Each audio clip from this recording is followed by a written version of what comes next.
देखिए आश्रम का अनुमानित व्यय जो करमचंद गांधी पत्र में लिख रहे हैं वो क्या कहते हैं।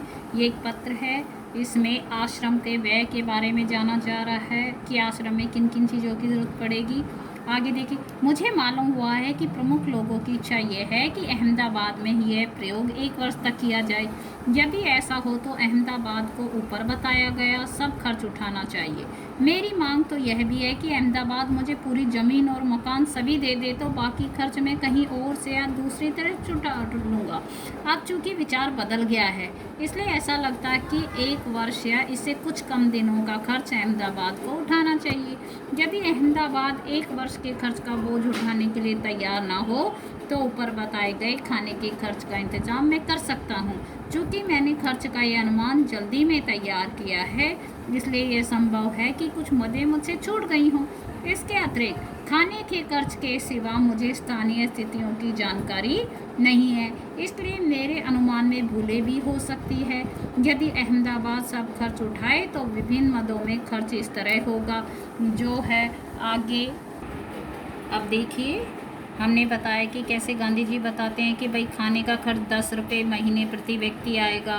तो हम पहले साल ये खर्च नहीं निकाल पाएंगे। क्यों नहीं निकाल पाएंगे? क्योंकि उन्होंने इसी साल जो नया आश्रम खोला है तो उसको खोलने में, स्थापित करने में समय लगेगा, लेकिन धीरे धीरे जब उसमें खेती हो जाएगी, बढ़ईगिरी का काम हो जाएगा और काम हो जाएंगे, रोज़गार हो जाएंगे, तो फिर वो अपना खर्चा निकाल सकते हैं। अब वो क्या कहता है, मुझे मालूम हुआ कि बहुत सारे लोगों की इच्छा है कि मैं ये आश्रम कहाँ, अहमदाबाद में खोलूँ और ये जो है प्रयोग वहाँ पर ही किया जाए।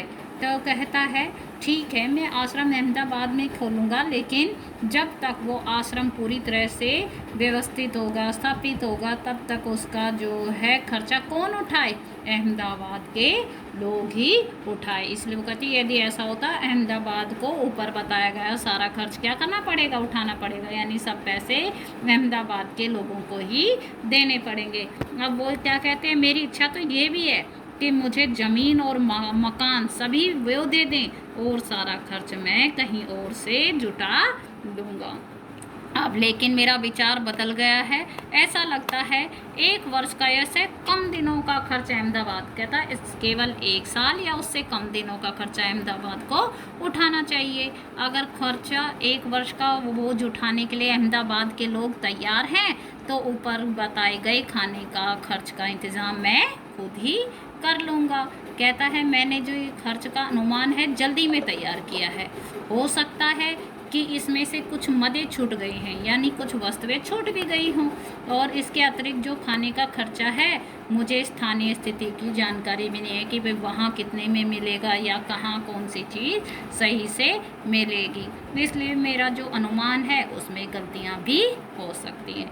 यदि अहमदाबाद सब खर्च उठाए तो जो मदें हैं उनका खर्च इस तरह होगा। देखो, किराया, बंगला और खेत की ज़मीन, वो जो बंगला और खेत की ज़मीन, किताबी की अलमारियों खर्च, ये सब किसको देना है? अहमदाबाद के लोगों को इनका खर्च देना है। किताबों की अलमारियों का खर्चा, बढ़ई के औजारों का खर्चा, मोची के औजारों का खर्चा, तो ये सारी चीज़ें उनको देने। चौके का सामान, एक बैलगाड़ी या घोड़ा गाड़ी भी दे सकते हैं। 1 वर्ष के लिए खाने का खर्च 6,000 रुपया, यार ये सारी चीज़ें किसको देनी है? अहमदाबाद के लोगों को देनी है। मेरा ख्याल है कि हमें लुहार जो लोहे का काम करता है और राज मिस्त्री के औजार, मिस्त्री मतलब जो घर बनाने का काम करता है, की ज़रूरत भी होगी। दूसरे और भी बहुत सारे औजार चाहिए, किंतु इस हिसाब से मैंने उनका खर्च और शिक्षण संबंधी सामान का खर्च शामिल नहीं किया। कहता जो अहमदाबाद के लोगों को देना है उसमें मैंने ये खर्च और शिक्षा का सामान का खर्चा शामिल नहीं किया है। शिक्षण के सामान में 5-6 देसी हथकरघों की आवश्यकता होगी। वो उसमें क्या सिखाएंगे? हथकरघे पर सूत कातना सिखाएंगे। तो अब उसने देखी रसोई के सामान की भी मद दे के रखी हैं कि अहमदाबाद में स्थापित आश्रम का संविधान जो था खुद गांधी जी ने तैयार किया था। भारतीय जीवन का किस प्रकार करना, देखिए इन्होंने घरेलू सामान की भी लिस्ट बनाई है।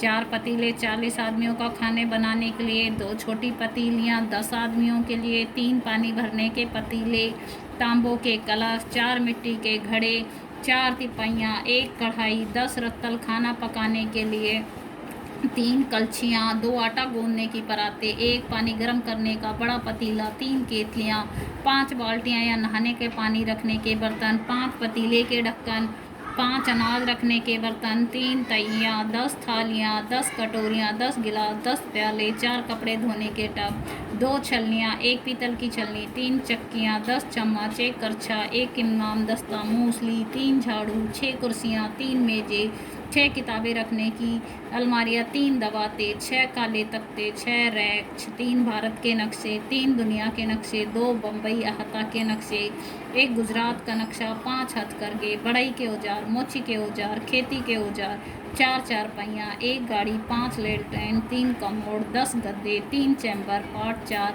सड़क की बनियाँ। ये सब क्या था? ये सारा घरेलू सामान था जो गांधी जी ने अपनी मदों में जोड़ा था। ये महात्मा जी के आश्रम का लगभग तय किया गया वह था।